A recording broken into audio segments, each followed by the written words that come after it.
Today I bring you what I consider to be the best drum plugins. These are not drum processors, they rather are different drum designers. That means that they let you create your own sounds. Now this list is based purely on taste, but I find these plugins to be pretty amazing, easy to use and really fun. The first one is a little bit older, but I still find it pretty useful. This is Punchbox, a bass drum synthesizer by D16.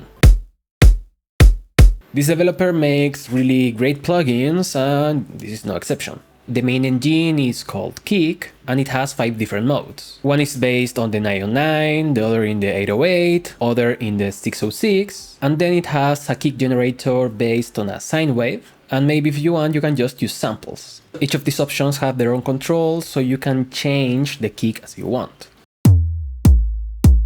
Especially in terms of envelopes, pitch modulation, and the basic parameters you need to create kicks. At the left, we have 3 sample-based generators. They are there to let you build the sound of the kick. Most of them will let you create the transient of the sound, but also different characters. And of course, they come with a nice big library of different sounds. After all of that, we have a bunch of effects. The beat crusher and the distortion will completely change the sound. Each one has their own flavor, and the distortion has 6 types.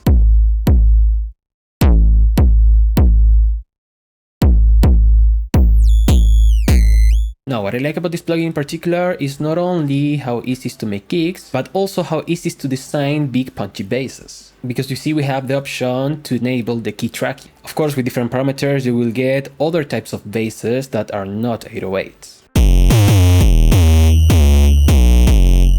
The next plugin on the list is G on Kick. You may be wondering why G on Kick and not Kick 2 by Sonic Academy. Well, first of all, G on Kick is free, and secondly, I don't own Kick 2. I wanted to have it a while ago, but now I don't feel I need it. Still, these are different plugins, but the idea is pretty similar.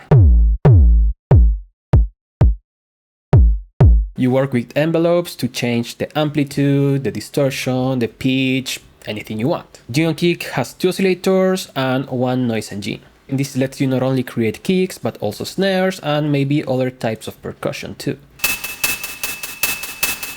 Almost any parameter can be modulated, and basically the envelopes are MSECs, so you can go really deep into sculpting a kick or any other percussive sound.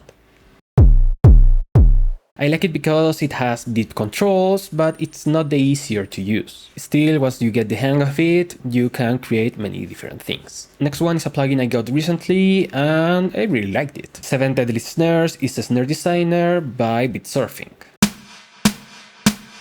There are not so many snare designers, most of the drum designers I've seen are for kicks, so I'm glad to have this one. It's straight to the point, and once you get used to the UI, you will notice that it doesn't have too many parameters. But that's good, because you can create things with ease and faster.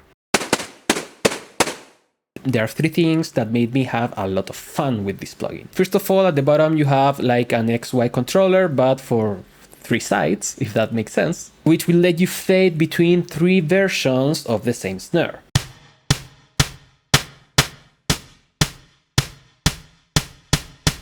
That way not only you have 3 different sounds, but also a mixture of them. Then we have a big tempting randomized button at the middle, and this is going to give us weird and unexpected results. And you know me, I enjoy when a plugin has a randomization, of course, only if it's well programmed.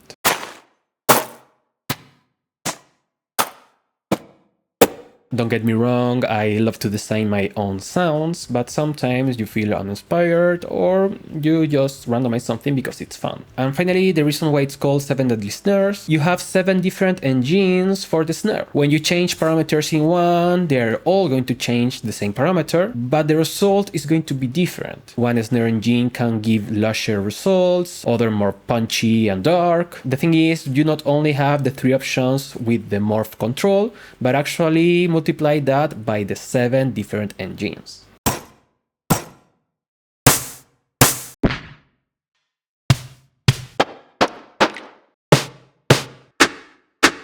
Next up is yet another envelope-based drum synthesizer. This is Thump 1.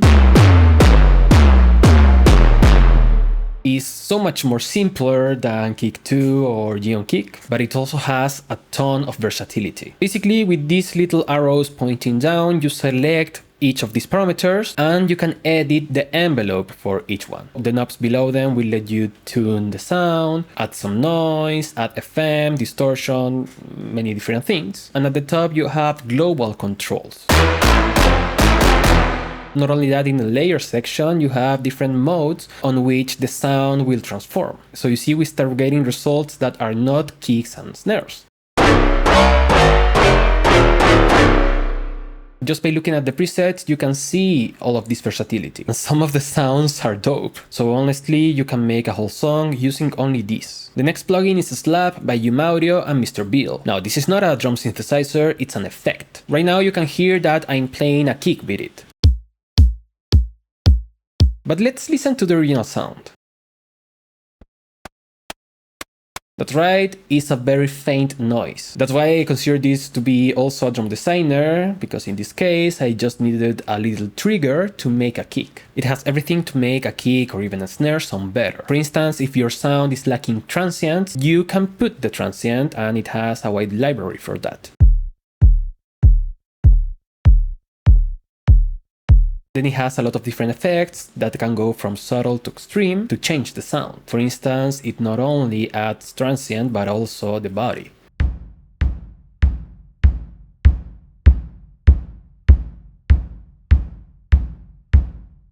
It has compression, distortion, transient shapers, even some nice spray effect which will give some ambience and high end.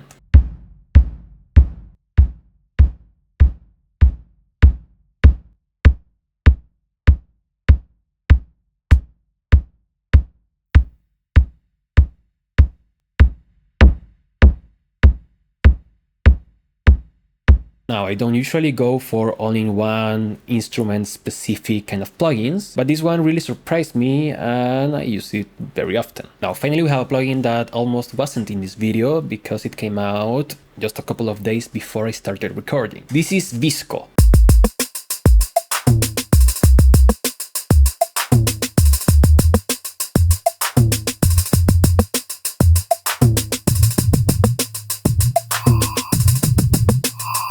To keep it simple and citing Weaver beats, it's like Simplant for drums. It takes the samples to synthesize a sound. You can even drag and drop any sample you want and start transforming it. The visualizer at first is a little bit complex to understand, but basically the left is lower frequencies, the right is higher frequencies, and the vertical axis is timing. The idea is using different tools to start modifying this blob, which will modify the sound. So you can start with a kick and get something completely different and crazy.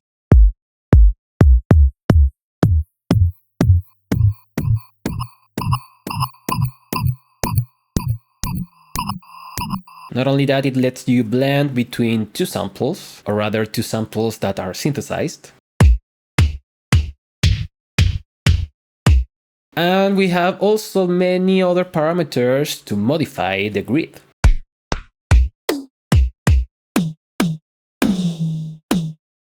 Now, to be honest, I just started experimenting with this, so I'm only familiar with the first screen. I haven't tested much of the sequencer or of the modulation, but just with the sound tab, I'm impressed. So sadly, I'm not going to go deep with this one, but I can make a video in the future if you want. Let me know in the comments. So those are my favorite drum designer plugins. Let me know in the comments which ones do you like the most, even if they are not on this list. I hope you try more than one, especially the ones that are free. So thank you so much for watching, I will see you next time, and bye bye!